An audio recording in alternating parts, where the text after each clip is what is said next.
வணக்கம். இன்றும் உற்சாகமான சந்தோஷமான காலை பொழுதில் தலைவாசலினூடாக சந்திக்கின்றோம். எல்லோருக்கும் பேசுவது ரொம்பவே பிடிக்கும். காரணம், நம்முடைய கருத்துக்களை சொல்வது என்பது நமக்கான உரிமையாக கருதுகிறோம். நிச்சயம் அது உரிமைதான். ஆனால் எந்தளவு நாம் பேசுகிறோமோ அதே அளவு பிறருடைய பேச்சுக்களையும் செவிமடுக்க நம்முடைய காதுகளை திறந்திருக்க வேண்டும். அப்பொழுதுதான் காதுகள் வழியாக உள்நுழையும் அந்த வார்த்தைகள் நம்முடைய இதயங்களையும் திறக்கும். ஆக இன்றைய நாள் ஒரு சந்தோஷமான உற்சாகமான நல்லதொரு நாளாக அனைவருக்கும் அமையட்டும் என்று தலைவாசலில் ஆரம்பிக்கின்றோம். நமக்கு எத்தனையோ விதமான அடிப்படை விஷயங்கள் இருக்கின்றன. உணவு, உடை, உறையுள், இது எல்லாம் நம்முடைய அடிப்படை தேவைகள். ஆனால் இதை தாண்டி இன்னும் ஒரு விடயம் இருக்கின்றது. அது நம்முடைய அடிப்படை தேவை என்பதை விட அடிப்படை உரிமை என்று சொல்லலாம். அதுதான் கல்வி. நம்முடைய இந்த மனித உடலை மனித இனமாக அறிவாக விருத்தி செய்வது நம்முடைய கல்வி முறைமை தான். இந்த கல்வி முறை பற்றி மக்களுக்கு பல்வேறு புரிதலின்மைகள் இக்காலகட்டத்தில் இருக்கின்றன. அந்த புரிதலின்மையை நீக்குவதற்கும் அவர்களுக்கு நல்லதொரு கருத்துள்ள பயனுள்ள விடயங்களை தருவதற்கும் தான் இன்றைய யாவரும் கேளீர் பகுதி உங்களுக்காக காத்திருக்கின்றது. சிறப்பு விருந்தினர் நமக்காக வந்திருக்கின்றார். இதோ அடுத்து.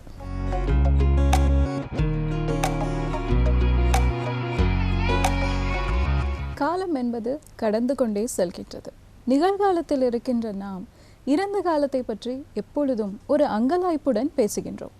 எதிர்காலத்தை பற்றி பல்வேறு விதமான எதிர்பார்ப்புகளுடன் பேசுகின்றோம். இதே காலம் மறுபடியும் மாறி இன்றைய நிகழ்காலம் நாளைய இறந்த காலமாக மாறிவிடும் போது மறுபடியும் அதே முரண்பாடுகளான பேச்சுக்கள் தான் எம்மத்தியில் தொடர்ந்து வருகிறது. எல்லா விடயத்துக்கும் பொருந்துகின்ற இந்த அங்கலாய்ப்பும் எதிர்பார்ப்பும் விமர்சனமும் குறைபடுதலும் மனிதர்களுக்கே உரிய பண்பு மாதிரி ஆகிவிட்டது. இப்படி இருக்கும்போது எல்லாவற்றையும் சரியாக சிந்தித்து தெளிவான புரிதலோடு அணுகுவதற்கு எமக்கு கற்றுத்தருவது எம்முடைய கல்வி முறை. இந்த கல்வி முறை பற்றிய விமர்சனங்களும் பேச்சுக்களும் இதே போலத்தான் தொடர்ந்து வருகின்றன. உண்மையில் எம்முடைய கல்வி முறையை பற்றிய ஒரு புரிதலை ஏற்படுத்துவதற்குத்தான் இன்றைய யாவரும் கேளீர் பகுதியில் நாங்கள் சிறப்பு நேர்காணலோடு இணைந்திருக்கின்றோம். சமகால கல்வி முறை சிறந்ததா அல்லது கடந்த கால கல்வி முறைதான் சிறந்ததா என்கிற கேள்வி நம்மத்தியில் இருக்கிறது. இதற்காகவே சிறப்பான ஒரு விருந்தினர் எமக்கு பதில் கூறுவதற்காக புரிதலை ஏற்படுத்துவதற்காக வந்திருக்கின்றார். எம்முடைய பெருமை மிகு அந்த சிறப்பு விருந்தினர் 50 ஆண்டுகளுக்கு மேலாக எமது கல்வியியலின் அனுபவம் மிக்க தேசிய கல்வி ஆணைக்குழுவின் உறுப்பினரும் அரச கரும மொழிகள் ஆணைக்குழுவின் தலைவருமான பேராசிரியர் திரு சந்திரசேகரன் அவர்கள் எமக்காக வருகை தந்திருக்கிறார். வணக்கம் ஐயா. வணக்கம். இன்றைய நாளில் நாங்கள் மிக சிறப்பான ஒரு நேர்காணலில் தங்களோடு இணைந்திருக்கிறோம். எங்களுடைய கல்வித்துறையில் பெருமை மிகு ஆளுமை என்று உங்களை நாங்கள் அறிமுகப்படுத்தி இருக்கின்றோம். அதை தாண்டி இந்த மாதிரியான ஒரு ஆளுமையிடம் இருந்து எங்களுக்கு எம்முடைய மக்களுக்கு ஒரு சிறப்பான புரிதல் கிடைக்கும் என்று நம்புகின்றோம். பொதுவாகவே மத்தியில் பலருக்கும் ஒரு கருத்து இருக்கின்றது. இப்பெல்லாம் என்ன படிக்கிறாங்க, அந்த காலத்துல இருந்த கல்வி முறை சிறப்பானது அப்படின்னு சொல்லுவாங்க. இன்றைய கல்வி முறையில எவ்வளவு நல்ல விடயங்கள் இருந்தாலும் குறைபடுகிற ஒரு மனநிலை நமக்கு இருக்கிறது. உண்மையில் சமகால கல்வி முறை சிறந்ததா இல்லை நம்முடைய கடந்த கால கல்வி முறையில் சிறப்புகள் மேலோங்கி இருந்ததா? நீங்க இடையில ஒரு வசனம் சொன்னீங்க, அது முக்கியமானது. அதாவது இந்த எவ்வளவுதான் சிறப்புகள் இருந்தாலும் அப்படி சொல்லிட்டீங்க என்ன, எங்களுடைய கல்வி முறையில் எவ்வளவுதான் சிறப்புகள் இருந்தாலும் என்று சொன்னீர்கள். அது சரியான விஷயம். அதாவது பொதுவாக மக்களுக்கு இல்லாட்டி விமர்சகர்களுக்கு, விமர்சகர் என்றாலே கொஞ்சம் குறை சொல்கிறது தானே விமர்சகர். நல்லதே சொல்லியிருந்தால் அது ஒன்று நல்லதை சொல்வது அவ்வளோ சுவையானது அல்லன்னு நினைப்பான் உங்களுக்கு. அப்போ இந்த குறை கூறும்போது நம்ம இந்த கல்வி முறை, இந்த சமகால கல்வி முறை எடுத்தால் இந்த கருத்தை நான் திரும்ப கூறுகின்றேன். இன்று பெரும்பாலும் கூறுகின்றார்கள் அந்த காலத்தில் நல்லா கல்வி இருந்தது, இப்போ எல்லாம் ரொம்ப ஸ்டாண்டர்ட் தரம் குறைஞ்சி போச்சு அப்படி இப்படின்னு ரொம்ப மோசமாக தான் சொல்கிறாங்க. அப்போ நான் நீங்கள் சொன்ன மாதிரி இந்த கல்வித்துறையில் நான் 50 ஆண்டு காலமாக நான் சேவையாற்றி வந்திருக்கேன். இதை நாங்கள் ஆய்வுபூர்வம், சும்மா நான் ஒரு ஆய்வாளர், அந்த முறையில் நான் சும்மா இதை சொல்ல முடியாது, எல்லாமே ஒரு ஆய்வுபூர்வமாக கூறுவோம். அப்போ நீங்கள் அந்த விடயத்தை கொஞ்சம் சற்று விளக்கமாக நான் சொல்ல விரும்புகிறேன். நீங்கள் தான் சொன்னீங்க சரியா. அதாவது இந்த கல்வி முறையில் நிறைய சிறப்பு இருக்கின்றது. அந்த சிறப்பை நாங்கள் மக்கள் தெரிந்து கொள்ள வேண்டும். சும்மா சாதாரணமாக சொல்லுவாங்க, அதாவது இன்று வந்து ஒரு கல்வி மனித உரிமை, ஒரு மனித உரிமை. படித்தாகணும், அது முக்கியமான விட. அது மட்டுமல்ல, இன்று யாவருக்கும் கல்வி. யார் அது ஒரு முக்கியமான தத்துவம். இந்த யாவருக்கும் கல்வி. அது யாவருக்கும் கல்வின்னா என்னென்னா, அந்த காலத்தில் நினைச்சாங்க. அந்த காலம் வைங்களேன், நீங்கள் தானே அந்த காலம் சொன்னீங்க. அந்த காலத்தில் அது 18ஆம் நூற்றாண்டாக இருக்கலாம், 19 இல்லாட்டி 1950 இருக்கலாம். அந்த காலத்தில் நினைச்சாங்க என்னென்னா, எல்லாருக்கும் படிக்க முடியாதுன்னு நினைச்சாங்க. அப்படி ஒரு சிந்தனை. அதாவது சும்மா சொல்லுவோமே, பெண்களுக்கு படிப்பு வராது, சரி வராது அப்படின்னு நினைச்சாங்க. பெண்களுக்கு படிப்பு வராது, சில இனத்தவருக்கு வராது, சில சாதியினருக்கு வராது, பின்தங்கியவர்களுக்கு படிப்பு வராது, தொழிலாளர் வர்க்கத்துக்கு படிப்பு வராது. இன்னும் வேணுமா? சரிதானே. தூர பிரதேச பிள்ளைகளுக்கு படிப்பு வராது, ஏழைகளுக்கு படிப்பு வராது என்று சிந்தித்த ஒரு காலம். ஆனால் பாருங்கள், இன்று நாங்கள் யாவருக்கும் கல்வி மட்டுமல்ல, யாவருக்கும், எல்லா பிள்ளைகளுக்கும் மட்டும் இல்லை, சரியா, பெரியவர்களுக்கும் கல்வி. பெரிய தத்துவம் இது. 2 சொல்லித்தான் இருக்குது, யாவருக்கும் கல்வி. அப்போ அந்த தத்துவம் இன்றைக்கு இருக்கும்போது இன்றைய கல்வி முறை சரியில்லைன்னு சொல்ல முடியாது. இன்னொரு விஷயம் இருக்குது.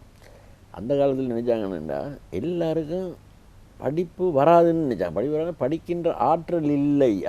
எப்படி படிக்கின்ற ஆற்றல் இல்லை இப்படி நினைச்சான். சும்மா ஒரு உதாரணத்தை சொன்னால், கருப்பு இனத்தவருக்கு படிப்பு வராது.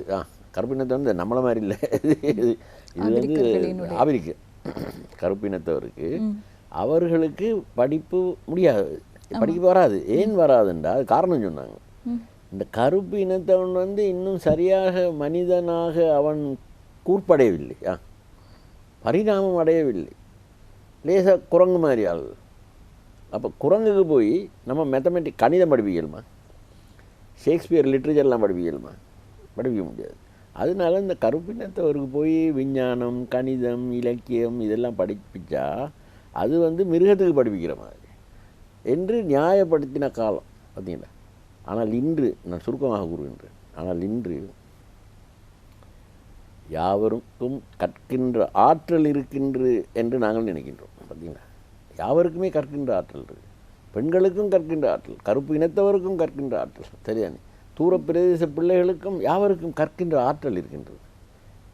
கற்பது, கல்வி என்பது மனித உரிமை, யாவருக்கும் கல்வி என்ற இந்த சித்தாந்தங்களின் அடிப்படையில் இன்றைய கல்வி அமைந்திருக்கும் போது அதில் குறை கூறுகின்றார்கள். சரி, அப்போ நம்ம திரும்ப பழைய நம்ம தலைப்புக்கே வருவோம், சரிதானே. அப்போ இந்த காலத்து கல்வியை விட அந்த காலத்து கல்வி, அந்த காலத்து கல்வின்றது எந்த காலத்து கல்வின்னு சொல்ல மாட்டாங்க. இது இப்போ நான் கேட்பது, நீங்கள் என்ன 18ஆம் நூற்றாண்டு கல்வியை சொல்கிறீங்களா, 20ஆம் நூற்றாண்டு 1950ஆம் ஆண்டு கல்வியை சொல்கிறீங்களா என்று பார்த்தா இதில் ஒரு சின்ன ரகசியம் ஒன்று இருக்கிறது. அது உங்களுக்கு சுவையாக இருக்கலாம். என்ன தெரியுமா, 1950லேயும் சொன்னால் என்ன தெரியுமா, அந்த காலத்து கல்வி நல்லா இருந்துச்சு, சரிதானே. 60லேயும் சொன்னால் அந்த காலத்து கல்வி. அப்போ எல்லா காலங்களிலுமே தங்களுக்கு முன்னைய தலைமுறையினருடைய கல்வி சிறந்தது என்று சொல்லுகிற ஒரு பழக்கம் ஒன்று இருக்குது. அந்த பழக்கமும் அந்த ஒப்பீடும் எதனால் வருகிறது? எதனால் வருது? நீங்கள் ரொம்ப பொருத்தமாக கேட்குறீங்க. ஏன் வருதுன்னு சொன்னால் பாருங்க, இப்போ இன்றைக்கு சாதாரணமாக சமூக பிரச்சனைகளை பற்றி சிந்திப்பவர்கள் நிறைய பிரச்சனை இருக்குது. இந்த பிரச்சனைக்கு உதாரணம் சும்மா சொல்லுவாங்க, வேலையில்லா பிரச்சனை, இனப்பிரச்சனை, இந்த சுற்றாடலை பண்ணுகின்ற பிரச்சனை, மக்கள் தொகை அதிகரிப்பு பிரச்சனை, அதே அவனுக்கு பிரச்சனை, மக்கள் தொகை அதிகரிக்கிறதே பிரச்சனை, சரியானே. மக்கள் தொகை குறைஞ்சி போனால் அதையும் ஒரு பிரச்சனைன்னு சொல்கிறான். இப்படி நாங்கள் பல பிரச்சனைகளை நாங்கள் இனங்காணலாம். சிறுவர் துஷ்பிரயோகம்னு சொல்கிறான். பெண்கள் சம்பந்தமான அவர்களை துஷ்பிரயோகம் செய்கிறது. இப்படி நிறைய இந்த போதை மாத்திரை, போதை மருந்து, இப்படி பல சமூக பிரச்சனைகளை பற்றி நம்ம பேசலாம். அப்போ எல்லாரும் இது யாருக்கு இதற்கு காரணம், யார் தலையில் போடணும் தானே. அப்போ சொல்கிறாங்க, கல்வி முறை தான் காரணம். இன்றைக்கு இனங்கள் எல்லாம் பிரிஞ்சிருக்கு, சரியானே. இனப்பிரச்சனை இருக்கின்ற உடனே என்னப்பா காரணம்ண்டா அதை ஆராய்ச்சியில் பார்க்கணும். ஆனால் லேசாக சொல்லலாம், என்ன தெரியுமா, கல்வி முறையே காரணம், சரிதானே. எப்படி சிங்கள பாடசாலை, தமிழ் பாடசாலை, முஸ்லீம் பாடசாலை, இப்படியான 3 பாடசாலை இருக்குது. எல்லோரும் வேறு வேறையாக படிக்கிறான். அதனால் இன ரீதியான வேறுபாடுகள் வந்துருச்சு. அதனால எல்லாத்தையும் சேர்த்து ஒரு பாடசாலையில் போடுறாங்க அப்படின்னு சொல்கிறாங்க. இது அப்படி தானே. என்ன எல்லாரையும் ஒரு பாடசாலையில் போட்டால் அப்போ என்ன இருக்குன்னா, எல்லாரையும் ஒரு பாடசாலையில் போட்டால் அப்படி நான் சொன்னேன், அப்படி இல்லை, வேறு வேறையாக இருக்காங்க, இருந்துட்டு போகிறாங்க. ஒரு பாடசாலையில் போட்டால் அந்த பாடசாலைக்கு போயே சண்டை பிடிச்சிக்கிறாங்க, அப்படி நடக்கலாம். அப்போ இதெல்லாம் வந்து அது மாதிரி வேலையில்லா பிரச்சனை பாருங்களேன். வேலையில்லா பிரச்சனை என்னடா காரணம் அப்படி இப்படின்னு பார்த்தா, சரிதானே, அது கல்வி முறை தான் காரணம். எப்படி இவங்க ஒழுங்காக தொழிலுக்கு படிப்பிக்கிறது இல்லை, சரிதானே? சும்மா தமிழ், இந்து கலாச்சாரம், இந்து நாகரிகம், பொருளியல், புவியியல் இதெல்லாம் படித்து என்ன வேலை கிடைக்கும்? அதனால் கல்வி முறை தான் காரணம், சரியா? ஆனால் இது உண்மையிலேயே கேட்டிங்கன்னா அப்படி இல்லை. இது அப்போ பாருங்க, இதே மாதிரி சுற்றாடல் பாதுகாக்கப்படவில்லை என்றால் இது நாங்கள் பாடத்திட்டத்தில் போடணும், சரியானே? பிள்ளைகளுக்கு சொல்லிக் கொடுக்கணும், சரியானே? என்று தான் இந்த கல்வி முறை மீது சமூக பிரச்சனைகளுக்கெல்லாம் கல்வி முறை தான் காரணம் என்று சிந்திப்பதன் காரணமாக அந்த காலத்து கல்வி முறை நல்லா இருந்துச்சு அப்படின்றான், சரிதானே? சும்மா ஒரு உதாரணம் சொல்கிற பாருங்க. இப்போ இன்றைக்கி கொஞ்சம் இந்த ஆங்கில பிரச்சனை ஒன்று இருக்குதானே. ஆங்கிலம் பல பேருக்கு பேச கஷ்டம். பட்டதாரிகளுக்கு கொஞ்சம் தமிழ் மீடியத்தில் படிப்பாங்க, அவங்களுக்கு பேசுகிறது கொஞ்சம் கஷ்டமாக இருக்கும். அப்போ சொல்கிறாங்க என்னென்னா, பாருங்கள், அந்த காலத்தில் 5ஆம் வகுப்பு படித்தால் நாங்கள் இருக்கார், அவருக்கு நல்லா இங்கிலீஷ் தெரியும், ஆனால் 5ஆம் வகுப்பு தான் படித்தார். அப்போ நான் கேட்டேன், சரியப்பா 5ஆம் வகுப்பு படித்தால் இன்றைக்கி நல்லா இங்கிலீஷ் பேசுகிறாரு, இப்போ அவருக்கு எத்தனை வயசுன்னு கேட்டேன். இல்லை, இப்போ 40 வயசு இருக்கும். அப்போ நான் சொன்னேன், 5ஆம் வகுப்பு படித்து விளையாடின நேரம், அந்த நேரம் அவர் அந்த ஆங்கிலத்தை பேசினாரா? 10 வயதில் விலகும்போது அந்த நேரத்தில் அவர் ஆங்கிலத்தை அவ்வாறு பேசினாரா? அல்லது 40 வயதில் பேசுகின்றாரா? அவர் 30 ஆண்டுகள் ஏதோ நடந்திருக்கின்றது, அவர் ஏதோ ஒரு வகையில் ஆங்கிலத்தை கற்றுக்கொண்டார். இதெல்லாம் தெரியாமல் 5ஆம் வகுப்பில் படித்ததுனால தான் அவனுக்கு நல்லா ஆங்கிலம் தெரியும் என்று சொல்லுகின்ற ஒரு பழக்கம். அப்போ இப்படி சுருக்கமாக சொன்னால் எல்லா சமூக பிரச்சனைகளுக்குமே கல்வியின் மீது குற்றம் சாட்டுகின்ற ஒரு மனப்பாங்கு, அதன் காரணமாக சமகால கல்வி குறைபாடுடையது, கடந்த கால கல்வி நல்லா இருந்தது என்று சொல்கிறாங்க. ஆனால் நான் என்னட்ட கேட்டால் சொல்லுவேன் அப்படின்னா, இப்போ அதுக்கு பதிலாக சொல்கிறேன், கடந்த கால கல்வி, சமகால கல்வி. ஆனால் கடந்த காலத்தில் எல்லாரும் கல்வி பெறலையே. எப்படி கடந்த காலங்களில் எல்லாரும் கல்வி பெறவில்லை. எங்களுடைய எழுத்தறிவு வீதம் இன்று நாங்கள் 90-95 சொல்கிறோம். அப்போ கடந்த காலம்னா ஒரு டேட்டா சொல்லணும், 1900ஆம் ஆண்டுன்னு வைங்களேன். அந்த காலத்தில் ஒரு 30% மாணவர்களுக்கு தான் எழுத படிக்க தெரிஞ்சிருக்கும். அப்போ இப்போ 95% எழுத வாசிக்க தெரிகின்றது. இது ஒரு முன்னேற்றம் இல்லையா? இன்றைக்கு எல்லாரும் பாடசாலைக்கு செல்லுகின்றார்கள். 5 தொடக்கம் 14 வயது வரை உள்ள பிள்ளைகளில் 95% மாணவர்கள் பாடசாலைக்கு செல்லுகின்றார்கள். இது முன்னேற்றம் இல்லையா? சரிதானே? இன்றைக்கு 10,000 பாடசாலைகள் இருக்கின்றன, அங்கு எத்தனையோ பாடங்கள் எல்லாம் படிப்பிக்கிறோம். இதெல்லாம் முன்னேற்றம் இருக்குது. அப்படி பார்த்தா அந்த காலத்தில் இப்போ உதாரணம் இன்றைக்கி மிக இலவாக விளங்கிக் கொள்ளக்கூடிய விஷயம், இன்றைக்கு கணினி சகல பாடசாலையும் இருந்தாக வேண்டும். சகல பிள்ளைகளுக்கும் கணினி பயிற்சி திறன் இருந்து தான் ஆக வேண்டும். இல்லைன்னு சொல்ல முடியுமா? அந்த காலத்தில் கணினி என்ன இருந்துச்சு? அப்படிலாம் ஒன்றும் கிடையாது, சரியா? அப்போ இதெல்லாம் ஒரு முன்னேற்றம் இல்லையா? நாங்கள் முதல்ல எதையும் எடுத்தாலும் என்ன முன்னேற்றங்கள் இருக்கின்றன என்ற முறையில் நாங்கள் அந்த முன்னேற்றங்களை அவதானிக்க வேண்டும். வேண்டுமானால் நாங்கள் அந்த கால கல்வி இந்த சிறப்பு என்னன்னு நீங்கள் கேட்டீங்கன்னா, அவர் அந்த கேள்விக்காக நான் ஒரு பதில், அந்த கால கல்வி என்னென்னா ஒரு விஷயம் என்னென்னா கொஞ்சம் பேர் தான் படித்தாங்க, அது ஒரு முக்கியமான விஷயம். அப்போ கொஞ்சம் பேர்னா குறைந்த தொகையினர் கல்வி பெறும்போது வெகுஜன கல்வி அல்ல, அது சரியான ஒரு உயர் குலாத்தவருக்கான கல்வி. அவர்கள் கொஞ்சம் பேர் படிக்கும்போது அது கொஞ்சம் நல்லா இருந்திருக்கலாம், சரியானே? ஏனென்றால் வகுப்பறையில் மாணவர் குறைய இருந்திருப்பாங்க, அவர்களை கட்டுப்படுத்துவது தனித்துவமான ஒரு கவனிப்பும் தனித்துவமான கவனிப்பு வந்து பார்த்தீங்களா. இப்போ என்னடான்னா கிளாஸில் வந்து வகுப்பறையில் 50 பேர் இருக்காங்க, சரியா? அந்த காலத்தில் 10-20 பேர் இருந்திருப்பாங்க, சிறிய பாடசாலைகள். அதில் கொஞ்சம் ஆசிரியர்கள் கொஞ்சம் நன்றாக கவனித்து இருப்பார்கள், சரிதானே? மற்றது அது அப்படியான சில சிறப்புகள் இருந்திருக்கலாம். ஆனால் அதற்காக அந்த காலத்து கல்வி சிறப்பாக அமைந்தது, கொஞ்சம் பேர் படித்த கல்வி சிறப்பாக இருந்தது எப்படி சொல்கிறது? இரண்டையும் ஒப்பிடவும் முடியாது. ஏனென்றால் இன்று 40 லட்சம் பிள்ளைகள் பாடசாலைக்கு போகிறாங்க, 40 லட்சம். அது அவர்களை கற்பிப்பதற்கு 2.5 லட்சம் டீச்சர்ஸ் இருக்காங்க. அப்புறம் அதோட 10,000 பாடசாலைகள் இருக்குது, சரிதானே? அப்போ இதை நாங்கள் அதுக்கு 25,000 கோடி ரூபாய் வரை ஆண்டுக்கு செலவழிக்கிறார்கள். அப்போ இப்படிலாம் இருக்கிற நேரம் அதில் ஒன்றுமே இல்லைன்னு சொல்ல முடியாது, சரிதானே? நம்ம சும்மா பார்ப்போம், ஒரு சின்ன ஒரு குறிகாட்டின்னு சொல்லுவாங்க, குறிகாட்டி அப்படின்னா என்னென்னா, இன்றைக்கு பாருங்கள், இன்றைக்கு அரசாங்கத்தை யார் தான் நடத்தலாம்? அரசாங்கம்னா நான் அந்த பாராளுமன்ற உறுப்பினர்களை சொல்லவில்லை. இன்றைக்கு அரசாங்க அதிகாரிகள் எடுத்தால் செயலாளர், துணை செயலாளர், பணிப்பாளர், மேலதிக பணிப்பாளர், அது இது நூற்றுக்கணக்கில் ஆயிரக்கணக்கில் இருக்கிறாங்க. இவர்களெல்லாம் இந்த கல்வி முறையிலிருந்து வந்தவர்கள் தானே, அப்படி தானே? அதே மாதிரி இன்றைக்கு நாட்டில் ஒரு ஆயிரக்கணக்கான வங்கிகள் இருக்கின்றன, வங்கி இலகுவானது. வங்கி. அங்கே போய் பார்த்தீங்கன்னா சம்பத் வங்கி, அந்த வங்கி, இந்த வங்கி, இலங்கை வங்கி, இப்போ மக்கள் வங்கின்னு நிறைய இருக்குது. போய் பார்த்தா அங்கே உங்களை மாதிரி பிள்ளைகள், சின்ன பிள்ளைகள் நல்லா தான் வேலை செய்கிறாங்க. நல்லா உட்காந்து பார்க்கணும். அவர்கள் நீங்கள் கேட்கின்ற வினாக்களுக்கெல்லாம் அந்த சின்ன பிள்ளைகள் சரிதானே அழகாக பதில் சொல்லுவார்கள். காசோலையை மாற்றி கொடுப்பார்கள். இந்த சேமிப்பு கணக்கை திறப்பார்கள், நடைமுறை கணக்கை திறப்பார்கள். சிரித்து கொண்டு நல்லா பதில் சொல்கிறான். சரி, இந்த பிள்ளைகள் எல்லாம் எங்கேருந்து வந்தாங்க? வெறும் பாடசாலை நம்ம பாடசாலையில் ஓ லெவல், ஏ லெவல் படித்தவங்க தானே. சரி, அவங்களும் என்ன இந்த வங்கியை பற்றி படிச்சுட்டு வந்தாங்க. அவங்க வந்து இந்த ரசாயனம், என்னது உயிரியல், அதுகளை படித்தாலும் தான் அல்லது இந்த நம்ம தமிழ் இதை படிச்சுட்டு தான் அவங்க வந்து உட்காந்து செய்கிறாங்க. அப்போ நாங்கள் எப்படி சொல்ல முடியும்? இந்த வங்கிகள் எல்லாம் இயங்கவில்லையா? எல்லாம் இயங்கத்தான் செய்யுது. அப்போ நாங்கள் கொஞ்சம் நான் சாதகமாக கூறுகின்றேன். கல்வி முறையில் உள்ள குறைபாட்டை பற்றி நான் கூறுவேன், அது வேறையாக கூறுவேன். நாங்கள் எதையும் பார்க்கும்போது பாருங்கள், நாங்கள் நல்லதையும் பார்க்கணும், பிறகு அதில் குறைபாடுகளை பார்க்கணும். ஆனால் இவ்வளவு முன்னேற்றங்கள் வந்த பிறகும் நம்முடைய மக்கள் மத்தியில் இப்படியான ஒரு அங்கலாய்ப்பு இருக்கத்தான் செய்யுது. இந்த அங்கலாய்ப்புக்கு பிறகு அதை தாண்டி அவங்க ஒரு நல்ல ஒரு முன்னேற்றகரமான, சொல்லப்போனால் நேர்மறையான பாசிட்டிவான ஒரு எண்ண ஓட்டத்தை அவங்க எப்படி அணுகலாம்? எப்படி அணுகலாம் என்றால், முதலாவது பார்க்கணும் பாருங்கள், இந்த முக்கியமான விஷயம். இப்போ நீங்கள் சொல்ல இந்த நல்ல இலவச கல்வி. ஆமாம், இங்கே வருங்க, சும்மா விளையாட்டு வேலையாது. முதலாம் வகுப்பிலிருந்து பல்கலைக்கழக வகுப்பு வரை கிட்டத்தட்ட 16 வருஷம் இலவச கல்வி. ஆமாம். அப்போ பார்த்தீங்கன்னா நம்ம எனக்கு இலவாக கூட பல்கலைக்கழக கல்வியே வரும். பல்கலைக்கழகத்தில் இன்றைக்கி 80,000 பேர் படிக்கிறான். அந்த 80,000 பேரில் வந்து அவர்களுக்கு 5,000 கோடி ரூபாய் செலவழிக்கிறோம். 5,000 கோடி ரூபா. அதற்கு அந்த மாணவர்கள் எந்த கட்டணமும் செலுத்துவதில்லை. சும்மா 10 ரூபா, 100 ரூபா, 200 ரூபா ஏதாவது செலுத்துவாங்க. தெரியும். இன்றைக்கி ஒரு மாணவருக்கு கிட்டத்தட்ட ஒரு வருடத்திற்கு 4 லட்சம் ரூபாயை அரசாங்கம் செலவழிக்கிறது. இது நல்ல விஷயம் தானே. இப்போ அவன் கட்டணம் செலுத்துகிறேன்னு சொன்னால் அந்த மாணவர்கள் 4 லட்சம் கொடுக்கணும். இது இப்போ நீங்கள் தனியார் உயர்கல்வி நிலையங்கள் ஏராளம் வந்து விட்டன. எனக்கும் அவர்களுக்கும் தொடர்பு இருக்கின்றது.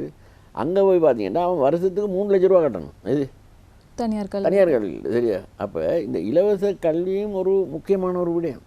அதுவும் ஒரு நல்ல அம்சம்தான். நீங்கள் கேட்டது நான் விட்டுவிட்டேன் போல இருக்கின்றது. அப்போ இந்த இலவச கல்வி வந்து என்ன செய்கின்றது என்றால், சகல தரப்பினரையும், சாதாரண மக்கள், தோட்டத் தொழிலாளர்கள், அல்லது சேரிவாழ் மக்கள், தூரப்பிரதேச மக்கள், சகலருடைய பிள்ளைகள், அதில் பல பிரச்சனை இருக்குது. கேட்டாலும் அது இலவச கல்வி வழங்கினா போல எல்லாம் சரியா, அவங்களுக்கு எவ்வளோ செலவு இருக்குது, ஆனால் இதையாவது கொடுக்குறாங்க. சரியா?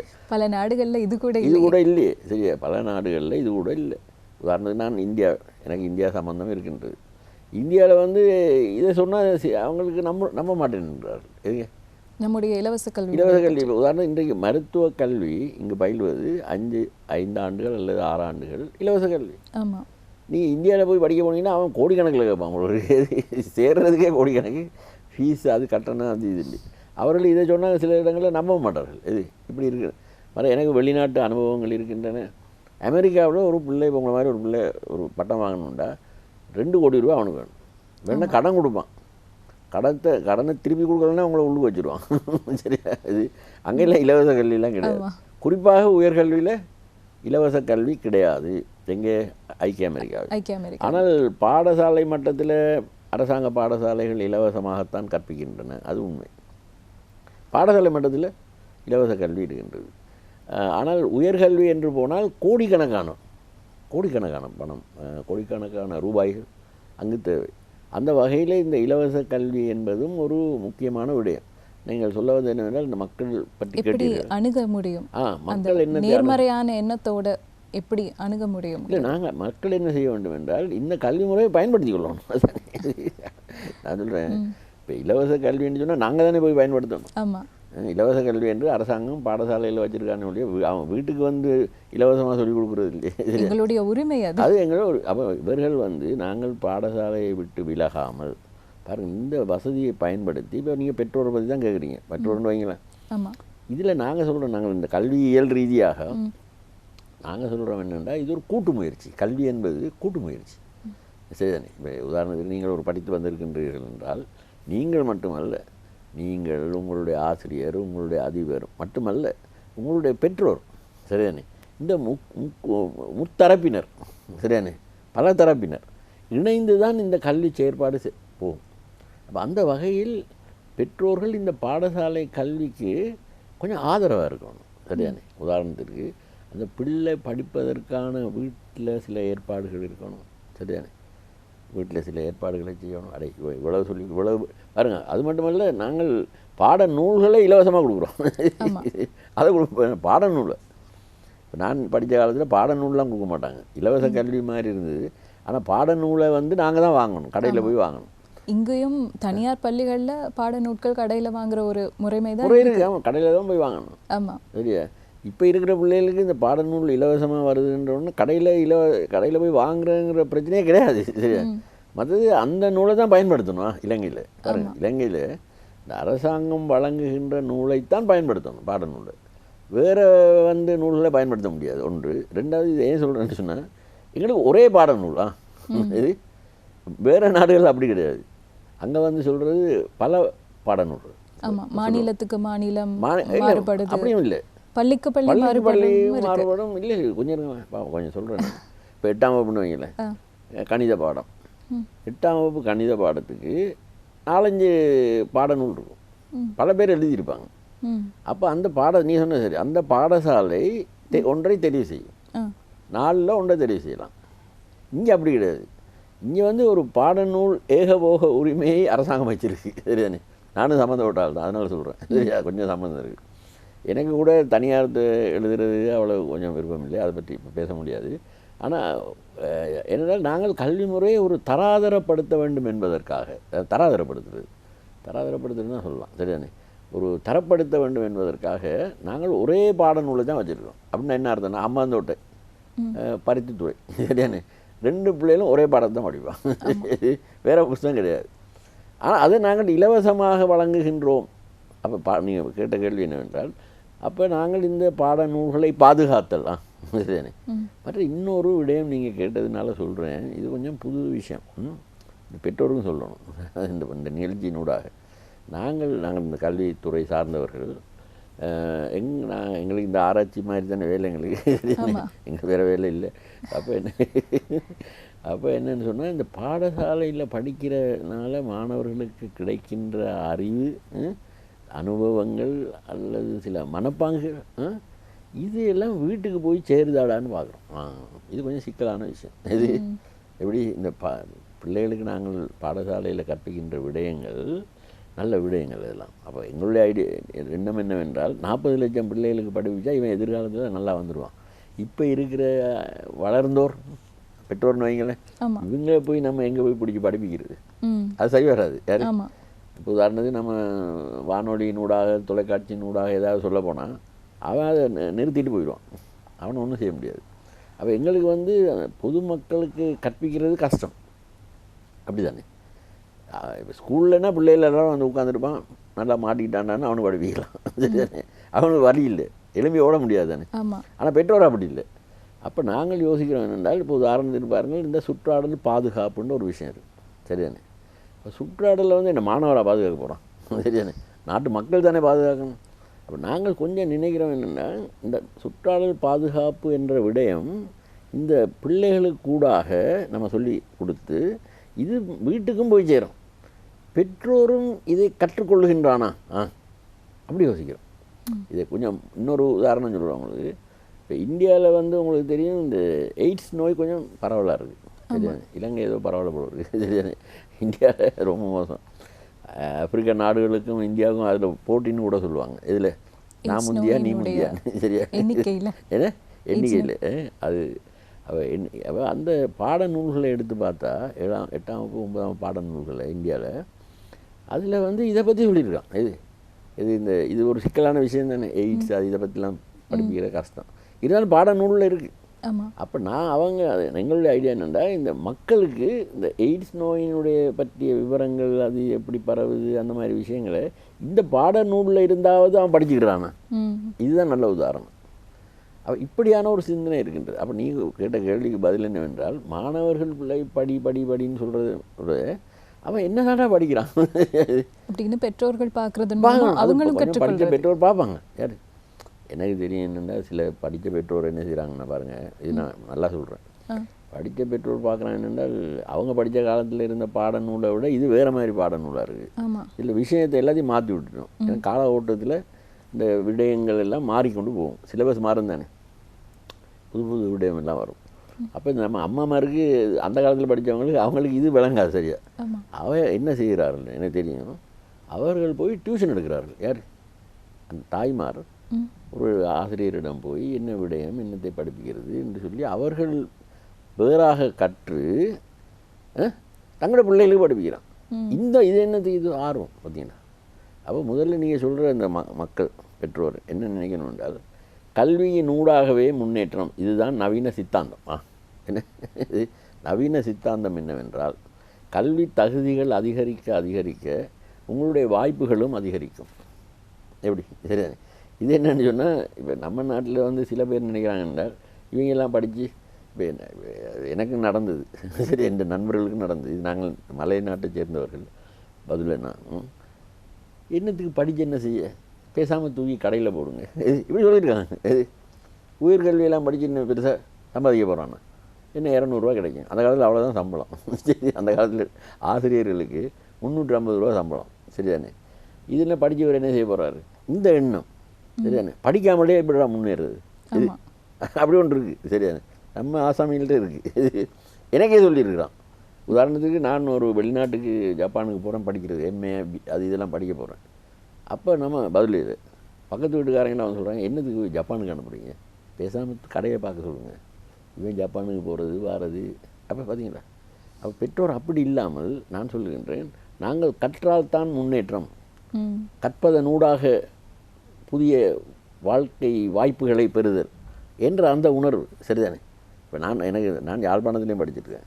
பாருங்கள், யாழ்ப்பாணத்து மக்கள் எடுத்தீங்கன்னா நல்லா சொல்லணும், இன்றைக்கி பாருங்கள், பல லட்சக்கணக்கான போய் 40 நாடுகளில் வெளிநாட்டில் வாழ்கிறான்.